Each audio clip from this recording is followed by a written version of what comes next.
And I thought, what on earth is he doing? He's just standing there. And so I got the stuff done. I walked over. I said, what are you doing? He goes, over there. Which one's the guy? And I said, what do you mean? And I looked up and there was this huge, it was like 15, 20 feet high. This big advertisement for perfume or something. I don't know, for something like that. And it was two people hugging each other. And I went,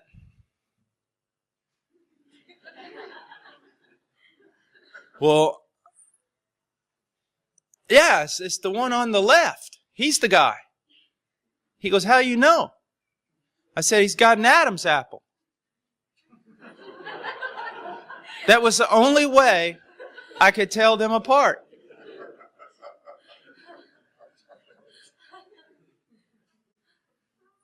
That's why they don't let us out of America very much.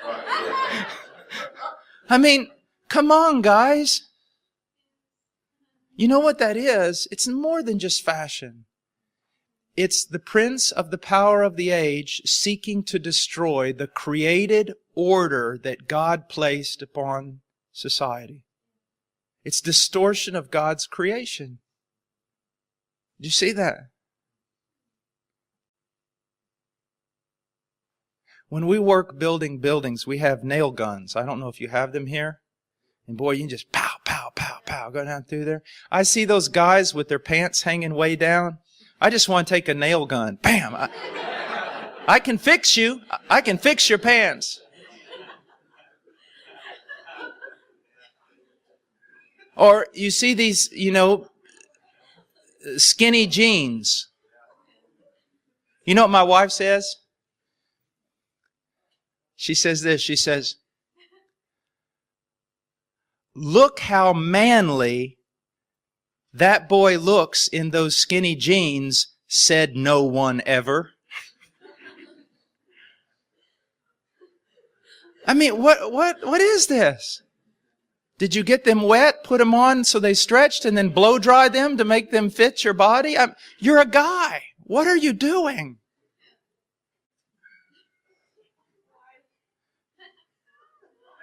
You know? You guys ought to do a lot more hunting here in Norway or something. I don't know. But it's all over. It's in my country too. It's like my wife says, if a man-eating lion got lost in America, it would starve to death because there are no men to eat.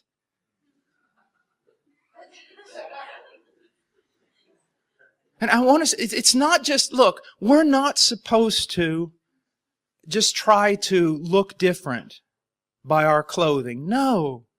But there's certain lines that you want to maintain. And that is, my wife always teaches, if you're a man, you should look like a man. If you're a woman, you should look like a woman. And then she says, if your clothing is a frame for your face, from where the glory of God is to shine, that's wonderful. If your clothing is a frame for your body, it's sensual and God hates it. That's a good rule. You see?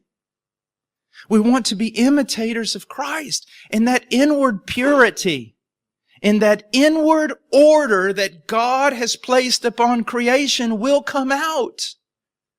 Now you say, well, Brother Paul, what does it mean to imitate? Jesus, none of us walk as He walked perfectly. But again, He's talking about style of life. Let me give you an example. When I was a boy, I was raised on a farm. We raised cattle and horses. And when it would snow and get very cold like this, we'd have to break the ice, or we'd have to carry water out to the horses in big buckets. And so my dad, he was really big and strong, and he'd fill up one bucket and grab it this way, and another bucket and grab it, and he'd take off walking across the snow. Now I was about 6 years old, and I'm out there. I want to be just like my dad. I fill up the bucket. I pick one up, pick the other one up. I'm so short, you have to pick them up like that. And I want to walk just like he walked. And I would want to put my foot in the same footprint in the snow that He did. I wanted to be like Him. Now, as I walked out through there, I looked like a drunken spider. I couldn't walk like He walked. But if you had watched me, there would have been no doubt in your mind that that little boy wanted to be exactly like his father. And that's the way you and I should be. Trying to imitate Jesus, people are going to laugh because we are not going to do it well all the time. But there should be no doubt in anyone's mind that He is our goal. He is the one we are desiring to imitate. Do you see that? So many people want to imitate soccer players and movie stars and rock stars and this and that. Let those people do that. But if you're a follower of Christ, you're to imitate Christ. And that imitation, again, especially to you young people, listen to me. That imitation is going to make its way outside. It really is. Now, let's go on. In verse 7, Beloved, I am not writing a new commandment to you, but an old commandment which you have had from the beginning. The old commandment is the word which you have heard. On the other hand, I am writing a new commandment to you, which is true in Him and in you, because the darkness is passing away, and the true light is already shining. The one who says he is in the light and yet hates his brother is in the darkness until now. The one who loves his brother abides in the light, and there is no cause for stumbling in him. But the one who hates his brother is in the darkness and walks in the darkness and does not know where he is going, because the darkness has blinded his eyes. Now, he says in verse 7, I'm not writing to you a new commandment, but an old one. And then in verse 8, he says, I am writing a new commandment to you. What does he mean? On the one hand, in one verse, I'm not writing a new commandment, I'm writing an old one. Then he says, I'm writing a new commandment. So what is he talking about? He's talking about the commandment of love. And what he's saying in a very powerful and beautiful way is this. First of all, this commandment to love is an old commandment. It's not new. It's been ever since the beginning. The law of God is immutable as God's character, and He says to love the Lord your God with all your heart, soul, mind, and strength, to love your neighbor as yourself. It's to love. It's always been. So it's an old commandment. But then He says it's a new commandment. In what way is it new?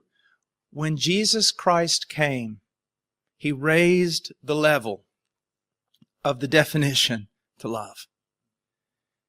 He gave us such a gigantic, such a powerful definition and illustration of love that it's almost as love had never been taught before. He raised the bar. In the law, love could be expressed in a tithe. In the New Testament, it could be expressed by selling everything you have and giving it to the poor. You see? Love was, do not be cruel to your enemy. Old Testament. New Testament, die for him. Jesus raised the bar. And love is the great mark of the Christian. Now, he says, love your brother. Here, when he says love your brother, he's not talking about someone from another race. He's not talking about someone, the poor or anything like that. First of all, there are no other races. I don't know if you ever knew that, but that's so wrong, that language. There aren't races. There is one race. It's human. They're all from Adam.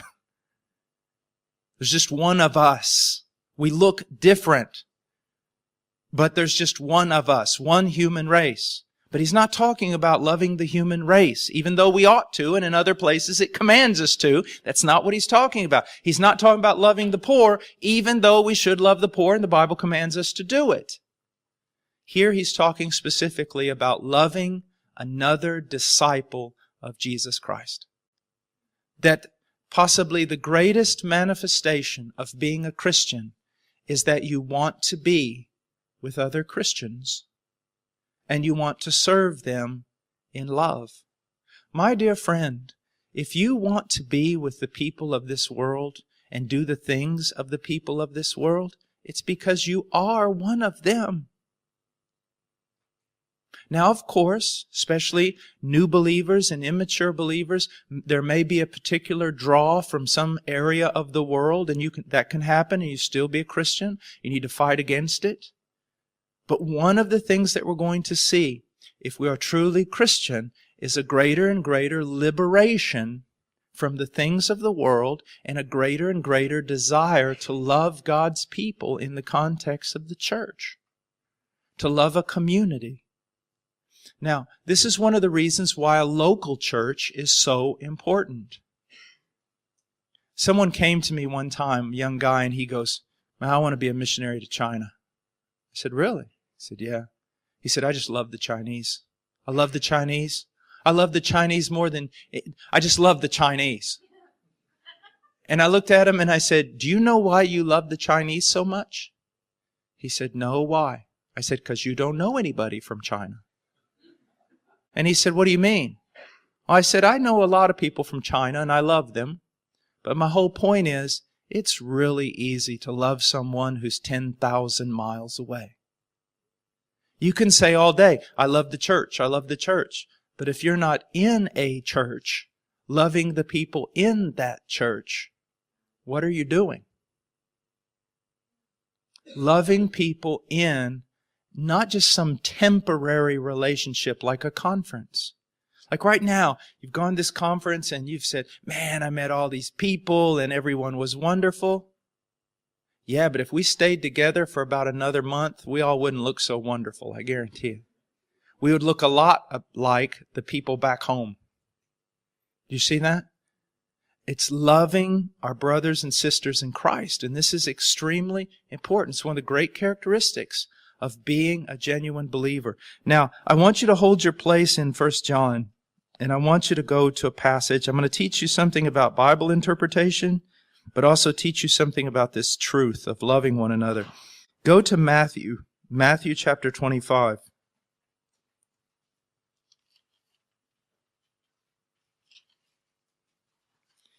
And in verse 31, we have the separation of the sheep and the goats. Okay? Very important text. It's the judgment day, and it's the separation of the nations, the separation of the sheep and the goats. And you've all read this, I hope. It says in verse 33, "He will put the sheep on his right and the goats on his left.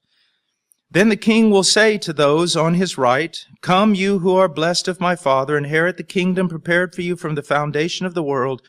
For I was hungry, and you gave me something to eat. I was thirsty, and you gave me something to drink. I was a stranger, and you invited me in. Naked, and you clothed me. I was sick, and you visited me. I was in prison, and you came to me.'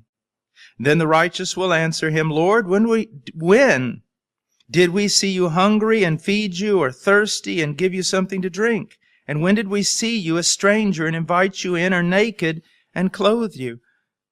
When did we see you sick or in prison and come to you?' The king will answer and say to them, 'Truly I say to you, to the extent that you did it to one of these brothers of mine, even the least of them, you did it to me.' And then he'll look at the goats and he'll say, 'You didn't.'" Now, when you've heard this verse before, these verses, it's usually in the context of defending a ministry to the poor, or a prison ministry, or a clothing ministry, and people will say, "That's what the Bible teaches this. If we're truly Christians, we're going to go into prisons, we're going to evangelize, we're going to help the poor, we're going to feed the hungry and clothe the naked." Well, we need to do that. And there are other places in the Bible that say we need to do it, but that's not what this passage is talking about. Be very careful. You can't pull a passage out of its context. Do you see that? And that's what people do. Jesus is not saying, "I was a pedophile in prison and you came and visited me." He's not saying, "I was a serial killer in prison and you visited me." That's not what he's saying. He said, in the way that you did it to the least of these, my brethren, my brothers. Now, we need to have prison ministries, and we need to feed the poor and clothe those who are naked. Yes, whether they're believers or not. But the point that he's making here is this, that the genuine Christian is the one who loves other Christians even when it's costly. Now, let me give you an example. Let's say that we're all a church in Rome, and 2nd century, and we're all outlaws for meeting together in the name of Jesus. And we're all meeting out in this dark forest at night outside of Rome. And at about 11 o'clock at night, we finish our service, and we all have different ways in which we make it back into the city so nobody sees us. Well, you go to bed, you make it home, and you go to bed, and about 4 o'clock in the morning, someone's pounding on your door. And you open up the door, and it's one of the church members. And the church member says, "Quick, get up, get up. Something terrible's happened." "What's happened?" "We got to go back out to our meeting place." So you go out there to the meeting place, and everyone's upset. You say, "What's happened?" "Two of our dear members, when they were going back, they were caught by the Romans, and they were thrown in prison." Now, at that time, as in many places still in the world, if someone from the outside does not bring you clothing and water and food, you're going to die. They don't provide it for you in the prison. Okay? So, we all come together and we say, we have to do something. So 2 young guys, in the church, very zealous, they jump up and they say, "We'll go. We'll take them whatever they need." And then an old brother gets up and he says, "Thank you, young men, but sit down.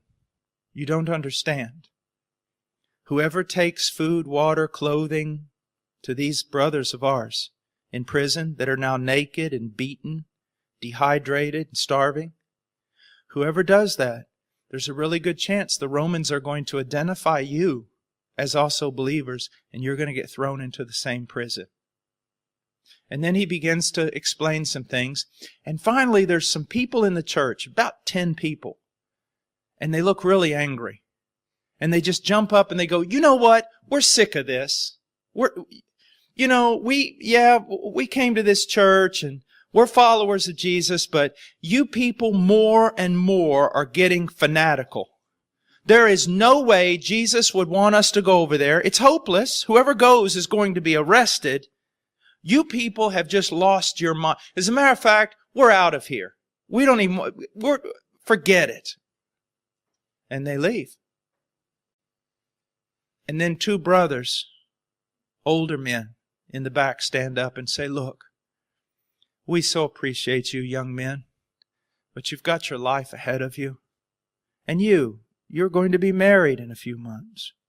Look, we're old. Our children are grown. Let us go. We'll take everything." So the members pray over them, and then they all go back to their house, and they bring clothing and water and food and bandages and everything else. And the old men, they leave and go to the prison, risking their life. And what have we seen? A division of the sheep and the goats. The goats got mad, said, "We're out of here. There's no way."